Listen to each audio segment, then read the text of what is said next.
ఈ మహాదీపాన్ని వెలిగించేది ఎవరో తెలుసా? ఆలయ అర్చకులు కాదు, ధర్మకర్తలు కాదు, అధికారులు కాదు. అచ్చంగా స్వామిని ఆరాధించినటువంటి మత్స్యకారులు.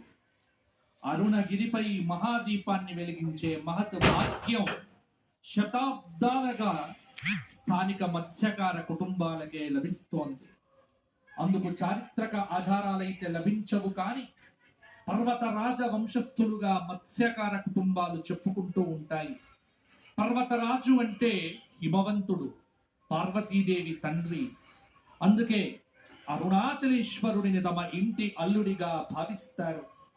మహాదీపం కొప్పెర సుమారు 1000 కిలోలతో పంచలోహములతో తయారు చేసిన ఈ మహాప్రమిదను కొండపైకి చేర్చడం, అందులో వెలిగించాల్సిన వత్తిని సిద్ధంగా చేయడం, అరుణాచలేశ్వరుడి ఆలయం నుంచి అగ్నిని తీసుకుని వెళ్లి కొండపై మహాదీపాన్ని వెలిగించడం అంటే ఏవైతే విధులన్నీ ఉన్నాయో అవన్నీ వీరి చేతుల మీదుగానే జరుగుతాయి. 300 మీటర్లకు పైగా పొడుగుండే మహాదీపం బత్తిని 2 నెలల ముందు నుంచే నియమనిష్టలతో తయారు చేస్తారు. అదిగో దీపము వెలుగుతోంది.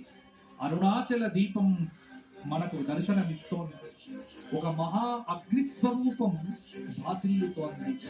ఇప్పుడు అక్కడ 2 కనిపిస్తున్నాయి. ఒకటి అగ్నిస్వరూపమైనటువంటి పర్వతమైతే, రెండవది అగ్నిస్వరూపంగా భాసిల్లేటువంటి దివ్య జ్యోతి. ఇరు స్వరూపములతో మనం దర్శనం చేస్తూ ఉన్నాము, దర్శిస్తూ ఉన్నాము. ఇది భాగ్యము, ఇది అదృష్టము. భక్తి టీవీ ద్వారా దక్కిన మనందరి భాగ్యము. ఈ రోజున ఈ అరుణ